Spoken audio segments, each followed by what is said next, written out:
এখন 2026-এ দাঁড়িয়ে কোনটা বন্ধু, কোনটা প্রেম, কোনটা অবৈধ সম্পর্ক যদি বোঝাতে যাই, আমার নিজেরই অস্বস্তি হবে। It's completely different. মানে অনেকের ক্ষেত্রেই হয়তো বাড়িতে বর রয়েছে প্লাস একটা সাইডে রয়েছে অ্যাফেয়ার, তো এরকম কিছু নয় না, একদমই বলবো না।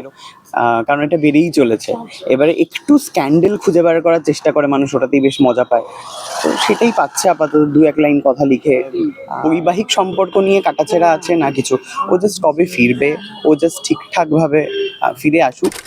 সায়ক, গতকাল আমাদের একটা বাইট হয় এসএসকেএম, সেখানে সম্প্রতি তোমার সঙ্গে দেবলীনার বন্ধুত্ব নিয়ে অনেক রকমের কথা চলছে, মানে সমাজ মাধ্যমে স্ক্রল করলে আমরা দেখতে পাচ্ছি। কি বলবে এই পুরো বিষয়টা নিয়ে?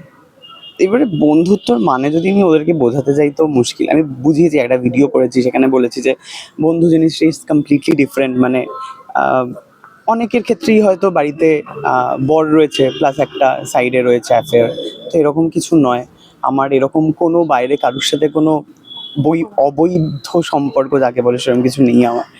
তো এটা লোকজনকে কিভাবে বোঝাবো আমি? এটা নিজেদের মতো করে একটা করে স্টোরি বানিয়ে নিচ্ছে। এবং এটা যে বদনামটা দেওয়া হচ্ছে, যে এখন যেটা বলা হচ্ছে যে আরো এই সম্পর্কে কারণ, মানে যেটা অনেকেই নানান কথা থেকে জানা কথা, কিন্তু তবুও সম্পর্ক ভাঙার কারণ নাকি সায়ক, মানে তাদের এত বন্ধুত্ব বলে। এটা কতটা খারাপ লাগছে সায়ক? মানে খারাপ তো লাগছে, মানে খারাপ লাগছে না, একদমই বলবো না। কারণ এটা বেড়েই চলেছে। এবারে একটু স্ক্যান্ডেল খুঁজে বার করার চেষ্টা করে মানুষ, ওটাতেই বেশ মজা পায়। তো সেটাই পাচ্ছে আপাতত, দু এক লাইন কথা লিখে সাথে আমার নাম অ্যাড অন করে। ভালো লাগছে ওদের করছে। এবং এরকমও কমেন্ট করছে তোমার সঙ্গে নাকি দেবলীনার সম্পর্ক রয়েছে বলে, এরকম কিছু একটা মানে হ্যাঁ, রয়েছে তো, খুব ভালো বন্ধুত্বের সম্পর্ক রয়েছে, এর বাইরে কিছু নেই। এবং যারা এই নিয়ে কথা বলছে তাদের উদ্দেশ্যে কি বলতে চাইবে?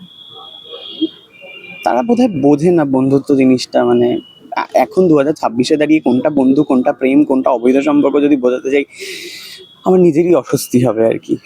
হ্যাঁ, আরো একটা বিষয়, তুমি যেহেতু ব্লগ করেছিলে হসপিটালে গিয়ে, সেটা নিয়েও অনেকে এখন মন্তব্য শুরু করেছে। না, হসপিটালে ইটস লাইক, ওর পারমিশন নিয়ে। হ্যাঁ, অফকোর্স। কি মানে সেটা আর নিয়ে কি না, বলছো? ওখানে ওর বৈবাহিক সম্পর্ক নিয়ে কাটাছেঁড়া আছে না কিছু, ও জাস্ট কবে ফিরবে, ও জাস্ট ঠিকঠাকভাবে ফিরে আসুক।